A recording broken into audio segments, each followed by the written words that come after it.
TIL that modesty was the reason stethoscope was invented by René Laennec because he was not comfortable placing his ear directly onto a woman's chest in order to listen to her heart.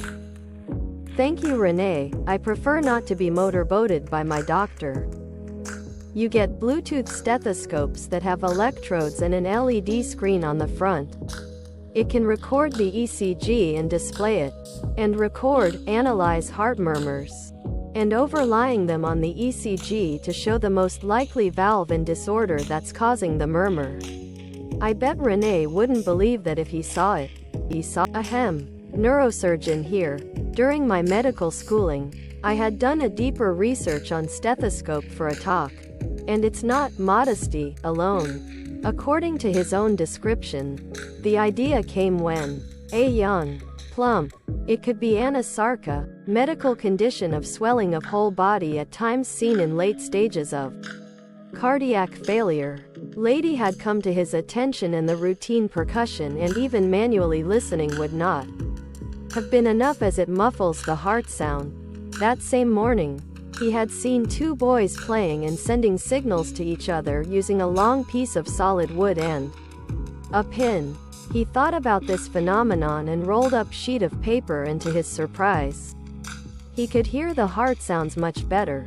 So it was not just modesty, but also a real challenge. To listen to heart sounds in obese or patients with anasarca, and a stethoscope was invented to solve this problem.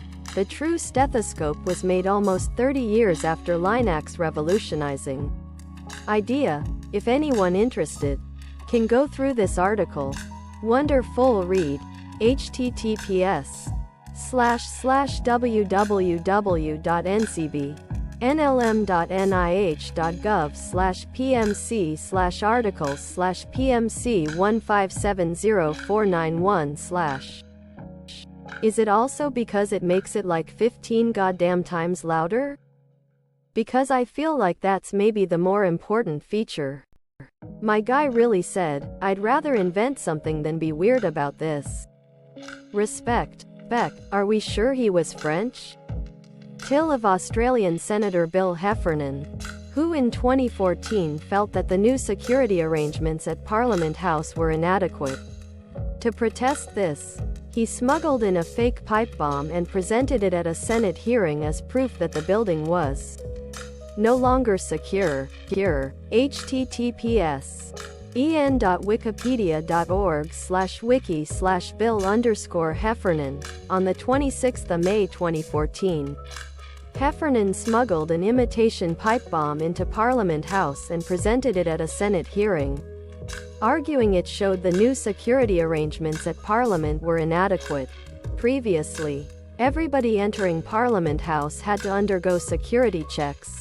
Under the new system, members of Parliament, their staff and family, as well as parliamentary staff can enter the building without being scanned, and their belongings unchecked. In response, the Australian Federal Police Commissioner Tony Negus admitted passholders bringing in unauthorised objects as a risk, but that the AFP regularly consults with parliamentary officials about appropriate security measures. Was walking around Parliament House in 1988 just after they opened the new one. Walked through a door, looking around chatting with a mate. Suddenly security run up and ask who we are, how we got there. We pointed to the unlocked open door that was near several other doors.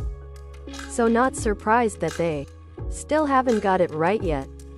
Only time Senator Heffernan did something halfway logical. I'ma try this with TSA. I for one was not expecting Bill Heffernan to ever end up on TIL. And in the same week as Peter Garrett. What's the world coming to? Wallaby damned. TIL, a British short film about the dangers of pedophiles, was presented by Rolf Harris, who was later charged as a pedophile. During the 2014 trial, it was learned that while Harris was filming Kids Can Say No*, he was in the midst of a casual sexual relationship with his daughter Bindi's best friend, and by its release, He had committed 9 of the 12 assaults. Dude was actually grooming kids while making a movie about not grooming kids. Can't say he didn't warn you. Jimmy Savile was also the front for our equivalent of Stranger Danger back in the day. We certainly knew how to pick them. Method acting masterclass. I think there is a theory or psychological term for something like this, where people often become activists against something illicit because it is a way to satisfy their unconscious desire to experience it without the negative consequences. Usually, almost as if the people most obsessed with pedophiles are much more likely to be pedophiles themselves. See also, pedophile hunters. TIL. That notoriously emasculated husband John Bobbitt later also lost all his toes in a contaminated water scandal at Camp Lejeune. The TV at 2 a.m. If you or a loved one attended Camp Lejeune during the years 1960-2000, you might be entitled to financial compensation. Eventually he'll just be a hot dog shape. Wasn't he in a porno? He's lactose intolerant. He's claiming it was Camp Lejeune water so he can get some of the funds that were just allocated by Congress. Who knows what actually happened? Also add horrific physical abuser to the list.